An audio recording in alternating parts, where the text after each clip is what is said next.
people are in fear, fearing for their lives and their loved ones, for the plague has spread throughout their town. They begin to completely lose hope as they see what the plague has done. A few are upset and think where the cause could have come from. Brought upon us by the ships that carried our cargo from the foreign seas of those Chinese.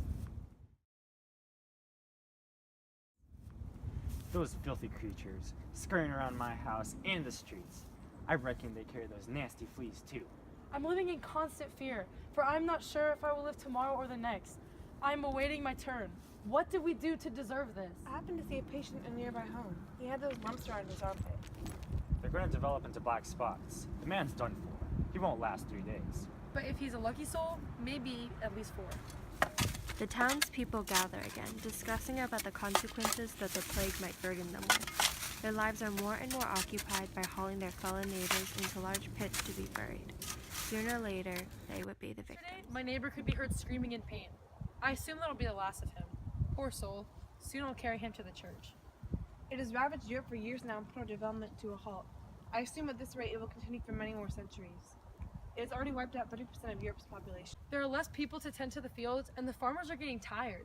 They prefer to take care of the sheep, for they require the least amount of labor. Aha! I heard that those lords need more paid workers to tend to their lands. I will no longer work for a lord. We can't even buy the staples for our diet like bread. Not only will this plague kill us, I believe it will lead to inflation.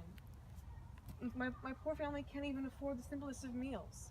I'm starting to lose faith in our church. Can they really save us? The plague continued to wipe out up to 40% of Europe's population. However, it wasn't limited to just Europe. Another outbreak in China killed 35 million people, which also caused a great population decline. It is now the late 18th century and the plague has died down. There have been several cases of it, but isn't as devastating as the 13th century. A young creative writer by the name of William Hemsworth is writing a fictional novel based on the plague that devastated the country. As he sits by his desk, he ponders about how to make it more original. The Black Death, such a terrible time in history. I want to create a fear that will strike into the hearts of people. If instead of being spread from China, what if it were from the African people? Our trade is prospering there, I suppose. I would like to keep it a virus and on the skin like the Black Death, to be more visual. What if, instead of the internal bleeding, it would seep through their skin? What a horrific sight. I would call this horrid plague Ebola. In the process of writing his book, he looks around the library for old books about the Black Death. Ah, perfect. The Black Death by Giovanni Boccaccio from 1348. This would be a perfect inspiration for my book. William publishes his book, The Terrors of Ebola, a fictional story, in 1900, but unbeknownst to him that in the future his book would become nonfiction.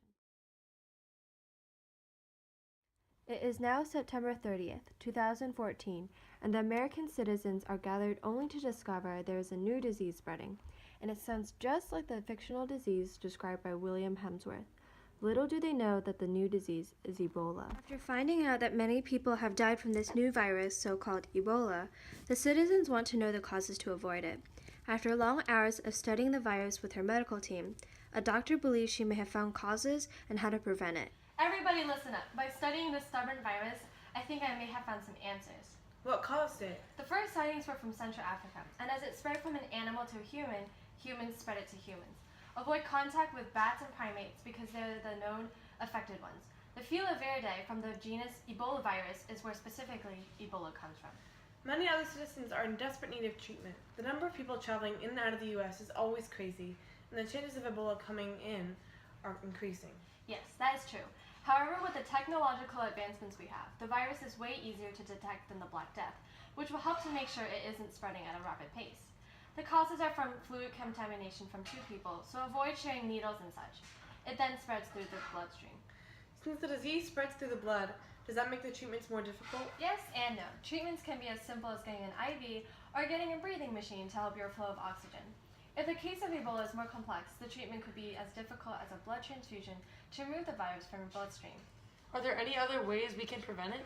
Poor management and supervision on a community can cause the virus to spread quicker.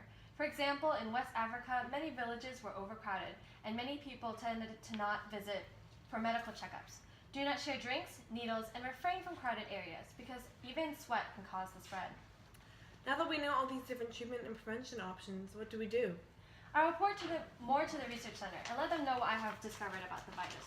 Maybe it can help.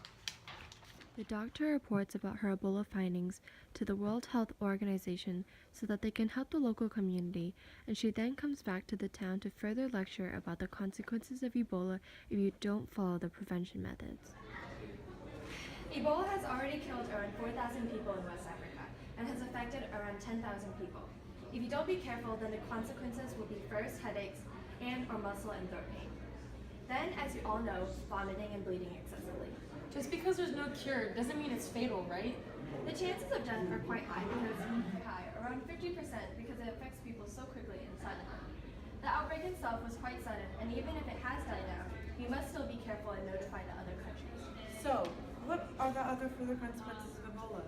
Are there any positive points? In fact, there is. The production of drugs is far quicker, along with more development in our experiments in medical technology.